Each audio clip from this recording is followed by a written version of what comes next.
Привет, друзья!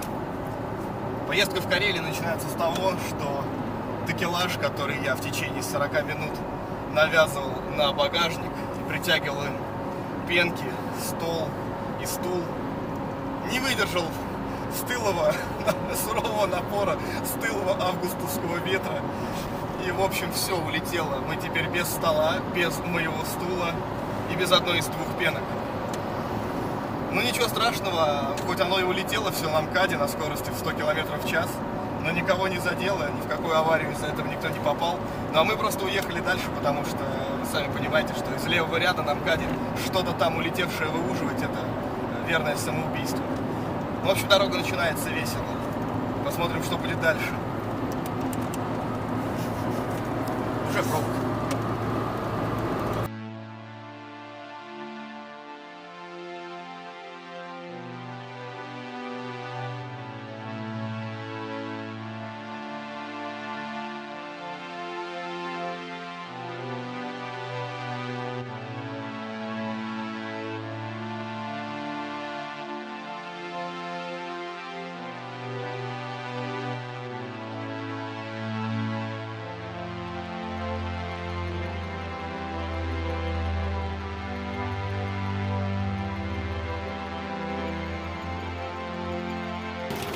Вот пока какая-то такая погода, очень сильный дождь.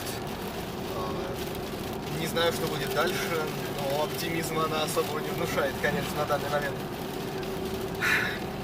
Проехали примерно километров так уже, наверное, 350. Ну, в общем, где-то на середине пути до Питера.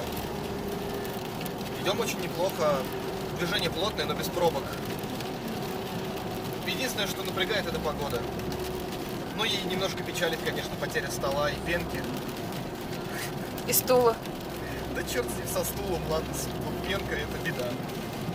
А так все здорово, классно. Едем. И тогда назад главное камеру перевести, короче, начать снимать всю эту кабину. На самом деле нет, что-то должно. Вообще пофиг.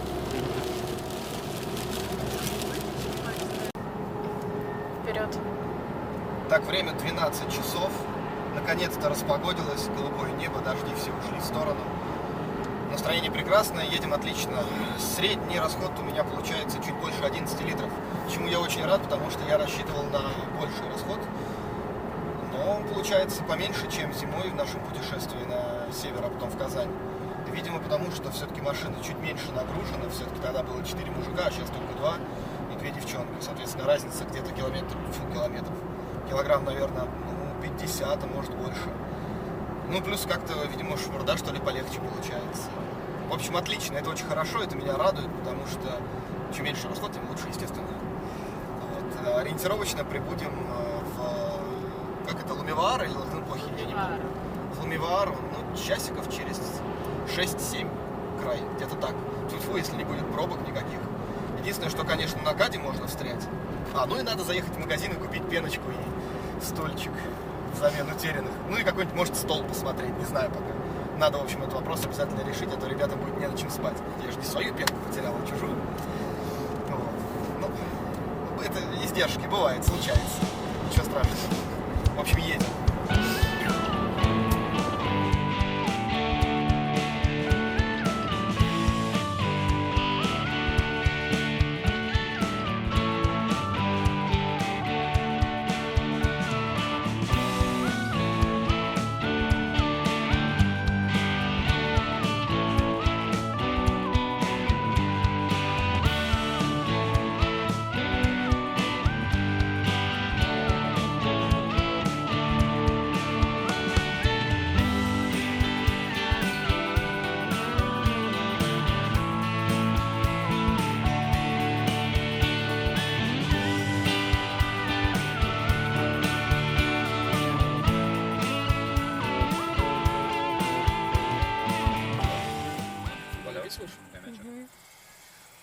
120 километров до Питера, даже 110 уже примерно.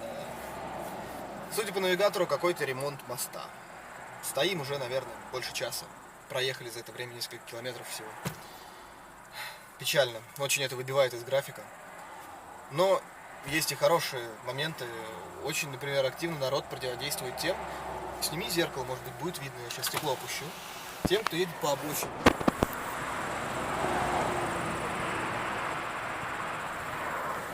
Красавчики, респектос вообще. Ты, кстати, пальцем, по-моему, закрывал микрофон. А, нет, или да. Да, закрывал микрофон. Ну вот, теперь будет плохой звук. Сейчас посмотрим. Ну, пофигу. Субтитры вставишь? Нормально, поедет. Вот, собственно, последствия этого ремонта моста.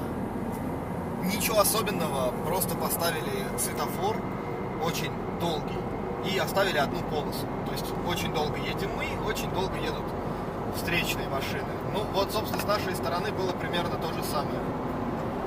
Нет, ну мне очень нравится вот эта гражданская ответственность, когда люди выезжают и перекрывают в пробках дорогу обочечникам. Они реально молодцы. Прям вот респект. Кстати, вот сейчас был очень показательный случай. Обочечник на новеньком XC90 пытался вклиниться под фуру.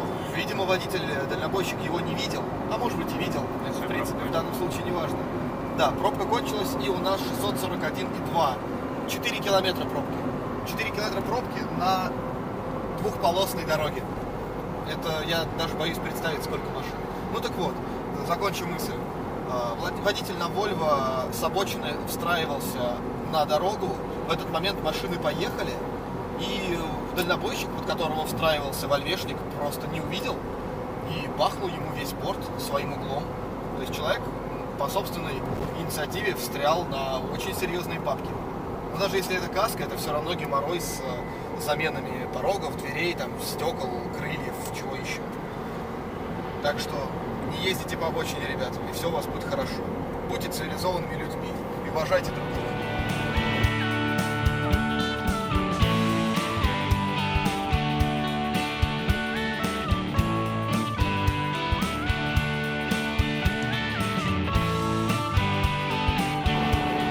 Итак, мы в Питере. Вот. Мы приехали в Питер. Не могу сказать, что я рад этому факту. Но что есть, то есть. А это значит, что нам осталось что-то типа 3 часа и примерно 200 километров до точки первой ночевки. Это очень хорошо. По дороге есть Мега, заедем туда, купим пеночку, купим стульчик, перекусим и двинем дальше. В общем-то, все очень неплохо. Время без малого 4 часа.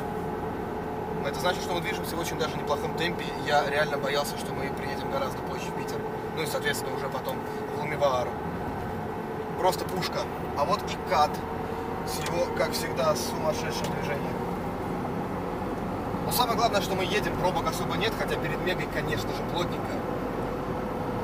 Но, по крайней мере, едем. Погода типично питерская. Дороги типично питерские. Паш, скажи что-нибудь.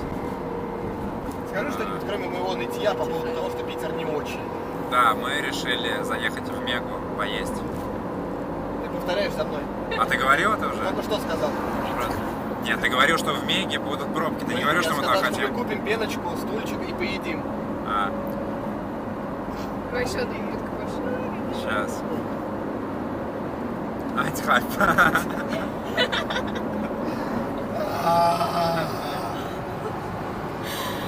Добро пожаловать в Питер.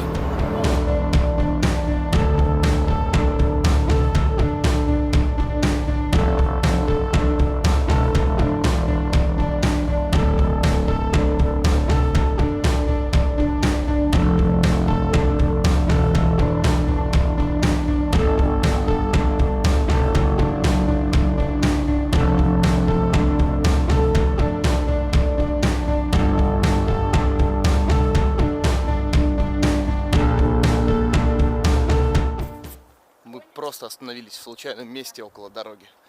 Немножко после Приозерска. И вот оно. Начинается.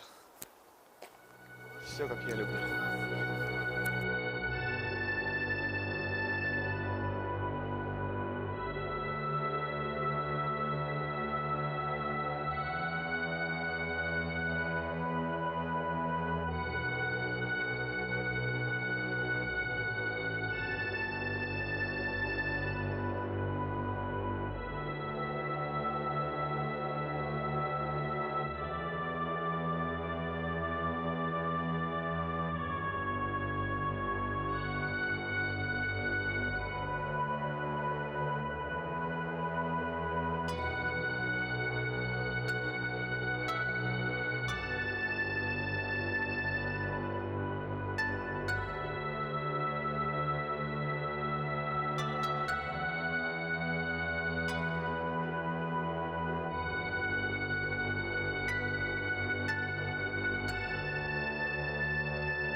Доброе утро.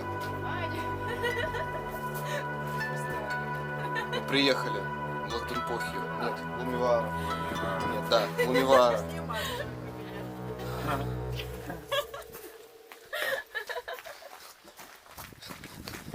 С тобой что-то не так явно. Пойдемте посмотрим на озеро. Говорят, что здесь должен быть сногсшибательный вид, но похоже, это не так.